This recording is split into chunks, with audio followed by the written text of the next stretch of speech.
أعوذ بالله من الشيطان الرجيم. بسم الله الرحمن الرحيم.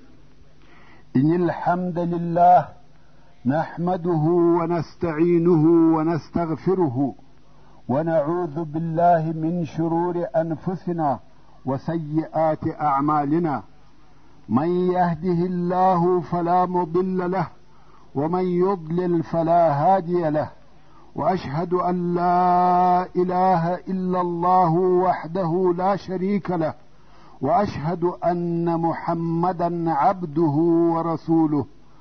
صلى الله عليه وآله وسلم تسليما كثيرا. أما بعد، د سرور کائنات صلی الله علیه و آله وسلم ژوند. محترم ورونو، زموږ قصه دې ځای ته رارسېدلې وه. رسول الله صلی الله علیه و آله وسلم د هجرت واقعات بیانول، او بیا مو وویل چې د هجرت اته مهمې نقطې به درته بیان کو. چې اوله نقطه دا وه، هغه ښکاره شی چې موږ ته د رسول الله صلی الله علیه و آله وسلم د هجرت څخه را معلومیږي، هغه دا چې رسول الله صلی الله علیه و آله وسلم د ټولو اصحاب کرامو د جملې څخه حضرت ابوبکر صدیق رضی الله تعالی عنه اختیار کړي چې په دې سفر کې د رسول الله صلی الله علیه و آله وسلم ملګری وي. نو علمای کرام د دې څخه د رسول الله صلی الله علیه و آله وسلم د ابوبکر صدیق رضی الله تعالی عنه سره د محبت اندازه را باسي چې دی رضی الله تعالی عنه تر ټولو اصحابو و رسول الله صلی الله علیه و آله وسلم ته ورنږدې و، او پس له رسول الله صلی الله علیه و آله وسلم څخه هم دی رضی الله تعالی عنه د خلافت وړ او لایق و، چې د دغه مفهوم تایید او تاکید بیا په وروسته کې نور ډېر شیان کوي. مثلا رسول الله صلی الله علیه و آله وسلم په خپله مریضي کې د لمانځه د امامت دپاره ابوبکر صدیق رضی الله تعالی عنه خلیفه وګرځاوه، او پر دې تاکید کاوه چې د خلقو د لمانځه امامت به بې له ده رضی الله تعالی عنه څخه بل څوک نه کوي. او بل په هغه صحیح حدیث کې چې رسول الله صلی الله علیه و آله وسلم فرمایي که ما د ځان دپاره خلیل پیدا کولی، نو ابوبکر به مې د ځان خلیل ګرځولی وای. رواه مسلم. او واقعا هم الله عز وجل په خپل احسان سره ابوبکر صدیق رضی الله تعالی عنه د دغه امتیاز وړ او لایق ګرځولی و. ابوبکر صدیق رضی الله تعالی عنه د رسول الله صلی الله علیه و آله وسلم په ملګرتیا کې د صدق او اخلاص یوه نمونه او مثال و، بلکې خپل روح او مال یې د رسول الله صلی الله علیه و آله وسلم په ملګرتیا او د هغه دپاره قربانول. موږ ولیده چې رسول الله صلی الله علیه و آله وسلم ته یې ویل تر هغو به ته غار ته نه ننوځې تر څو چې زه ورنسم. دا دپاره د دې که په دغه غار کې یو څیرونکی حیوان، مار او لړم یا یو بل خطر چې و انسان ته ضرر رسوي موجود وي، دی رضی الله تعالی عنه به خپل ځان د رسول الله صلی الله علیه و آله وسلم قرباني کړي. او ومولیده چې څنګه خپل مال، خپل زوی، خپل لور، خپل مولا او خپل شپانه د رسول الله صلی الله علیه و آله وسلم د خدمت دپاره په دغه تکلیفي او خطرناکه سفر کې منظم کړي او ګمارلي وه. او قسم په الله دغه کار او قرباني پر هر هغه مسلمان چې پر الله او رسول الله ایمان لري واجب او لازم دي. رسول الله صلی الله علیه و آله وسلم په هغه حدیث شریف کې چې امام بخاري او امام مسلم یې روایتوي فرمایي لا یؤمن احدکم حتی اکون احب الیه من ولده ووالده والناس اجمعین. یعنی یوه ستاسې تر هغو کامل ایمان نه دی راوړی یا کامل مؤمن نه دی تر څو چې زه و هغه ته تر خپل اولاد، خپل مور او پلار او ټولو خلقو خوښ او محبوب نسم. مسلمانانو ښه متوجه سئ او خپلو ایمانو ته مو وګورئ. دوهمه نقطه، یو مسلمان به د رسول الله صلی الله علیه و آله وسلم د هجرت او د حضرت عمر فاروق رضی الله تعالی عنه د هجرت په مابین کې مقارنه او موازنه سره کوي، او په زړه کې به دا پوښتنه ورته پیدا کیږي چې حضرت عمر رضی الله تعالی عنه ولې په ښکاره سره بې له بیرې او وارخطایي هجرت وکړي او کفارو ته دا تحدي هم ورکول چې زه په هجرت رهي یم، د هر چا په زړه کې که یو شی سته هغه دې راپسې راسي. او رسول الله صلی الله علیه و آله وسلم په پټه او په ډېر احتیاط سره هجرت وکړي. آیا د عمر رضی الله تعالی عنه جرأت تر رسول الله صلی الله علیه و آله وسلم زیات او ډېر و؟ د هغو په جواب کې وایم عمر رضی الله تعالی عنه او بل هر مسلمان د رسول الله صلی الله علیه و آله وسلم سره فرق لري. د هر چا تصرف یو شخصي تصرف بلل کیږي. د هغه تصرف د امت مسلمه دپاره نه قانون ګرځول کیږي او نه شریعت. د هغه خوښه ده کومه طریقه او وسایل چې د هغه د قوت، جرأت، ایمان او حاله سره وړ او مناسب وي هغه دې د ځان دپاره اختیار کړي. مګر رسول الله صلی الله علیه و آله وسلم مشرع دی، یعنی د ده علیه الصلاة وسلام ټول تصرفات زموږ دپاره دین او شریعت بلل کیږي. نو ځکه د ده علیه الصلاة وسلام ټول اقوال، افعال، صفات او تقریر د شریعت دوهم مصدر بلل کیږي. زموږ د دین او شریعت اول مصدر قرآن دی، دوهم مصدر د رسول الله صلی الله علیه و آله وسلم افعال او اقوال دي. نو که رسول الله صلی الله علیه و آله وسلم داسې هجرت کړی وای لکه عمر رضی الله تعالی عنه، نو به خلقو داسې ګمان کولای چې د هجرت دپاره دغه هغه واجبه طریقه ده. احتیاط او حذر نه دي روا. د بیرې په وخت کې باید څوک پټ نسي. حال دا چې الله عز وجل په دې دنیا کې خپل شریعت پر اسبابو قایم کړی دی. که څه هم په حقیقت کې هغه چې موږ ایمان پر لرو اسباب هم د الله عز وجل په اراده سره برابریږي او کار کوي، خو مسبب الاسباب رب عز وجل دی. نو ځکه رسول الله صلی الله علیه و آله وسلم ټول هغه طریقې او مادي وسایل استعمال کړه چې بشري عقل په دغسې حالاتو کې د هغه تقاضا کوي. هیڅ یوه داسې وسیله نه پرېښول چې هغه نه کړه استعمال. علي رضی الله تعالی عنه یې امر کوي چې د ده علیه الصلاة وسلام په بستر کې پرېوځي او هغه د رسول الله صلی الله علیه و آله وسلم پټو پر ځان واچوي او بیا یې یو مشرک پس له هغه څخه چې امین یې وبلی د دې دپاره نوکر کوي چې پر یوه داسې نامعلومه لار یې بوځي چې د دښمنانو په زړه کې نور ګرځي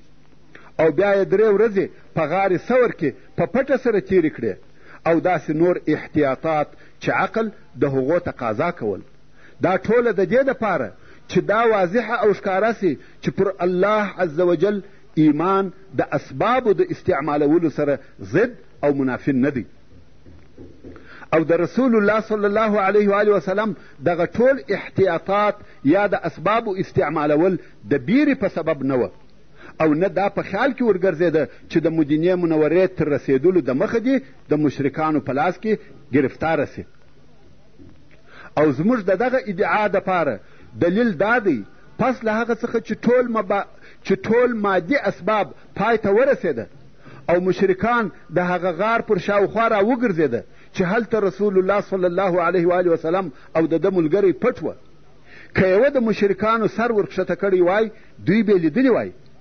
دلته نو د ابوبکر صدیق رضی الله تعالی عنه پر زړه بیره غالبه سوه. البته دا بیره هم د رسول الله صلی الله علیه و آله وسلم په سبب وه نه د خپل ځان.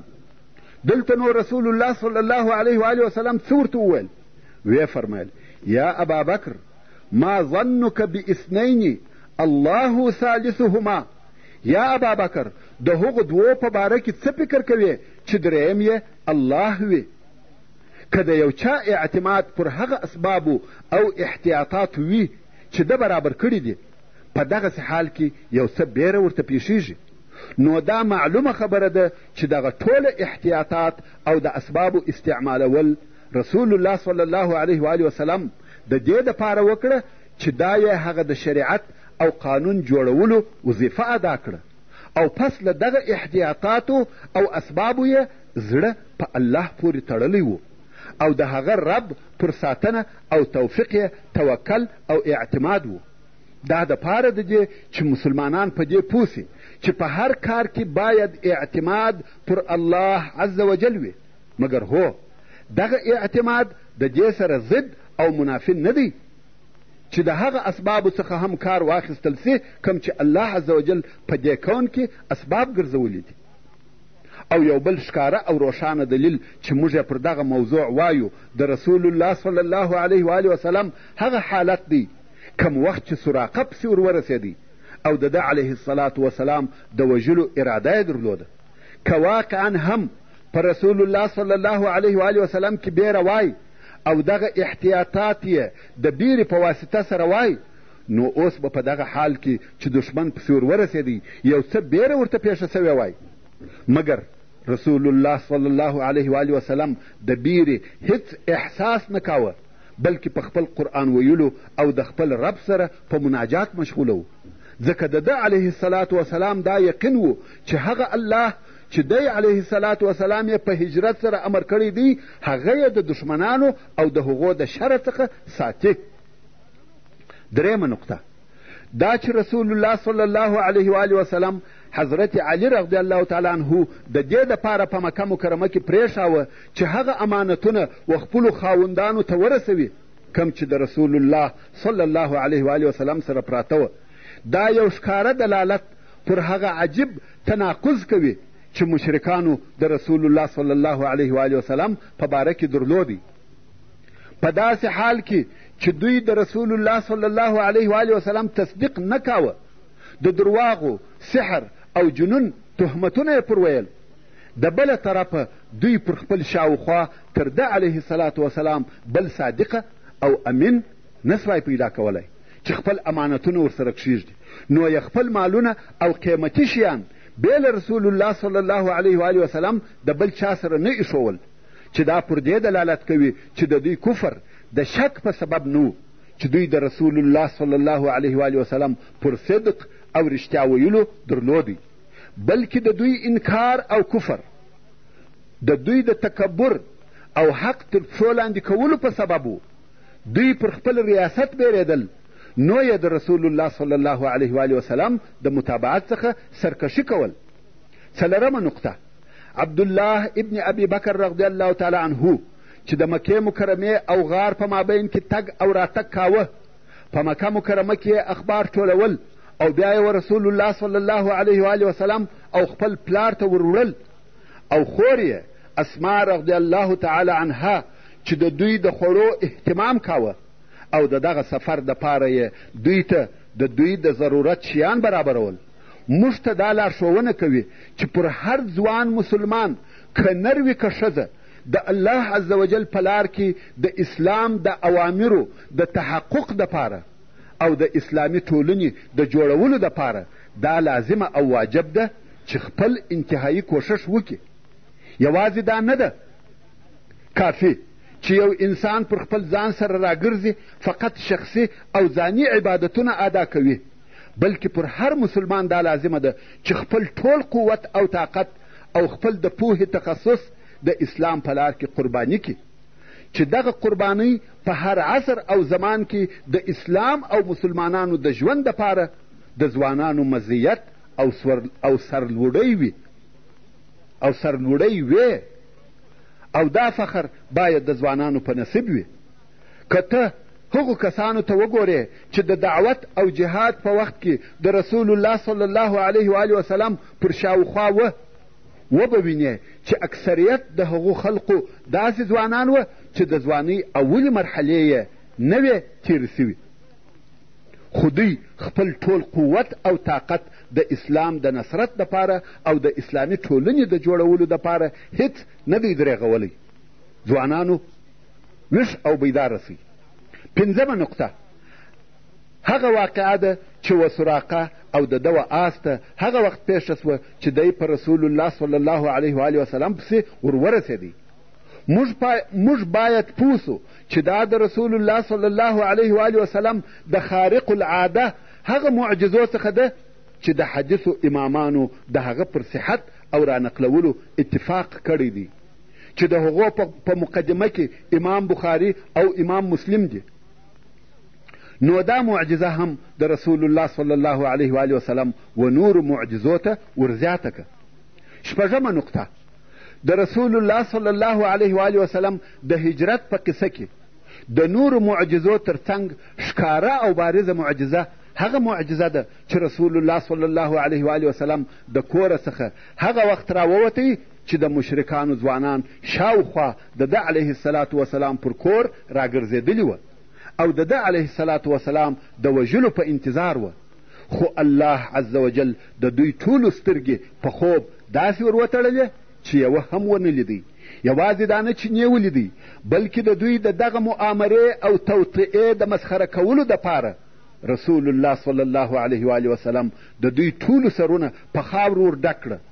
رسول الله صلی الله علیه و آله وسلم د دوی د مابین څخه په داسې حال کې تیر سو چې د الله عز وجل دا قول یې تلاوتاوه چې فرمایي وجعلنا من بین ایدیهم سدا ومن خلفهم سدا فاغشیناهم فهم لا یبصرون. دغه معجزه د هغه وخت او هرې زمانې و کفارو ته د یوه اعلان په مثال سره ده چې هو تاسې و رسول الله صلی الله علیه و آله وسلم او د هغه و پیروانو ته د دین او دعوت په لار کې د یو څه مودې دپاره تکلیف او آزار ورکولی سئ، خو دا معنا نه لري چې الله عز وجل دوی پرېښول او هیڅکله بیا دوی نصر او کامیابي نسي لیدلی. مشرکانو او د دین ټولو دشمنانو ته دا نه ښایي چې د یو څه مودې دپاره د مسلمانانو په وژلو او ازارولو خوشحاله سي. فإن نصر الله قریب، بېشکه چې د الله عز وجل نصرت ډېر نږدې دی او ممکن د دغه نصرت وسایل په هره لحظه کې د الله عز وجل په اراده موجود او آماده سي. اومه نقطه، دغه د هجرت په قصه کې موږ ولیده چې د مدینې منورې مسلمانانو که نر و که ښځې، که لویان و که کوچنیان، په کم شدید محبت سره او د زړه په اخلاص سره د رسول الله صلی الله علیه و آله وسلم استقبال او شراغلی وکړي. دوی هره ورځ د خپلو کورو څخه تر مدینې منورې د باندې وتل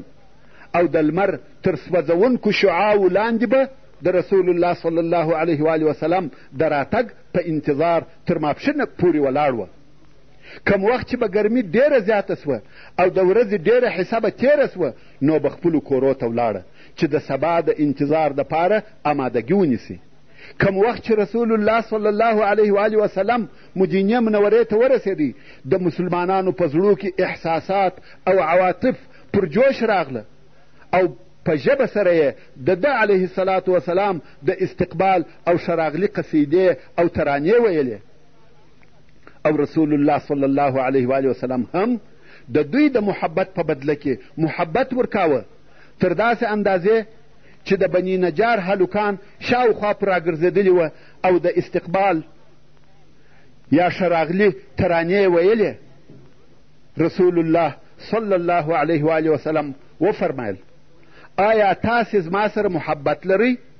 ما خوښ لرئ؟ په والله زما زړه ستاسې سره محبت لري. دغه صحنه او کیفیت موږ ته دا راښیي چې د رسول الله صلی الله علیه و آله وسلم محبت یوازې د ده علیه الصلاة وسلام په متابعت کې نه دی، بلکې محبت د متابعت اساس او باعث دی.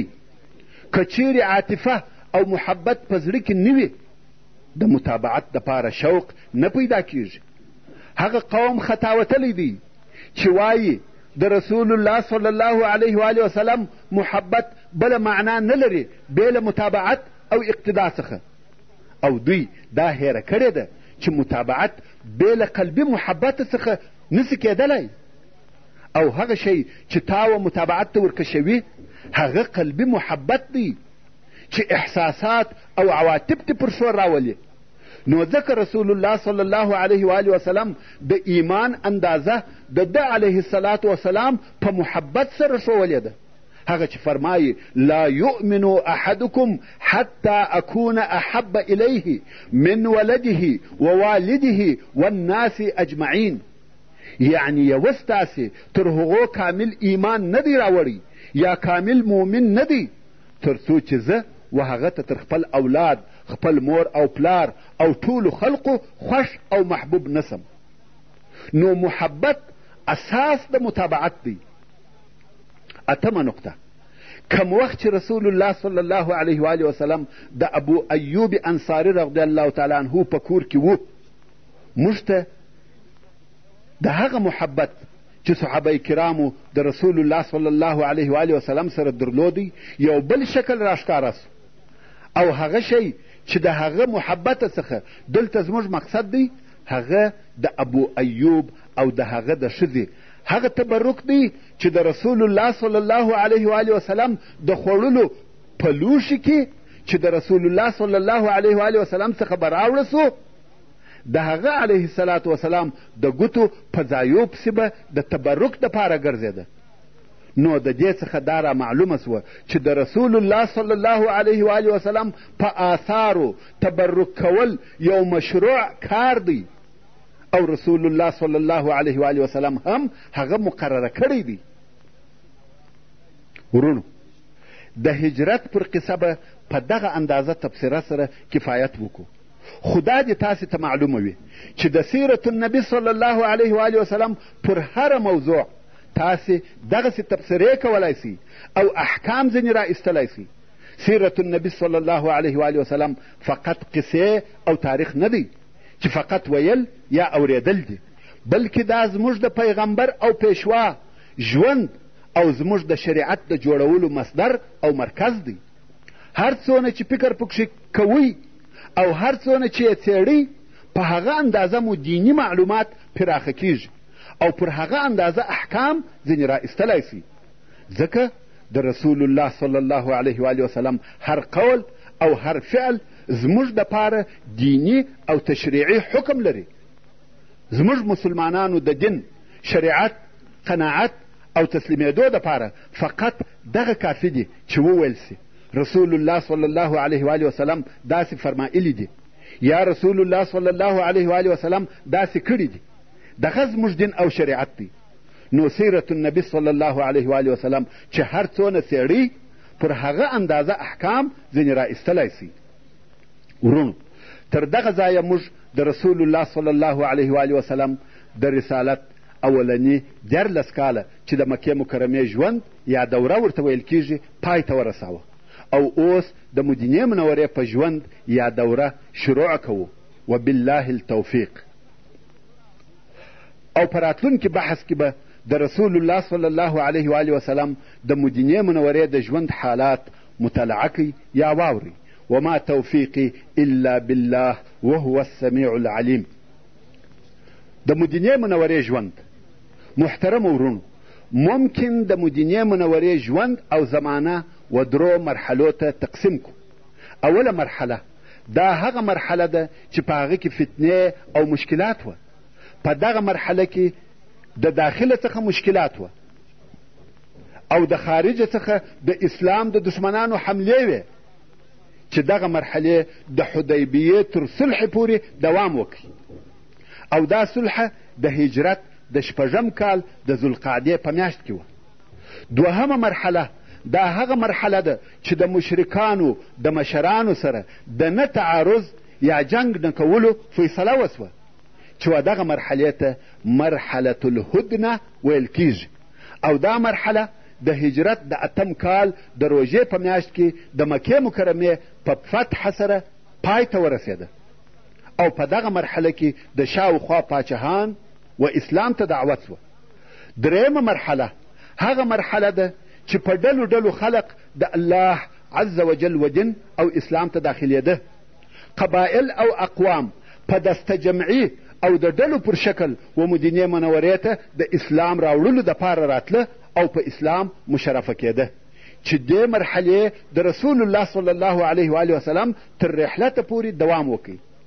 چې دغه رحلت د هجرت په 11 کال او د ربیع الاول په میاشت کې پیښ سو. وصلى الله تعالى على خير خلقه محمد وآله وأصحابه وأهل بيته أجمعين. والسلام عليكم ورحمة الله وبركاته.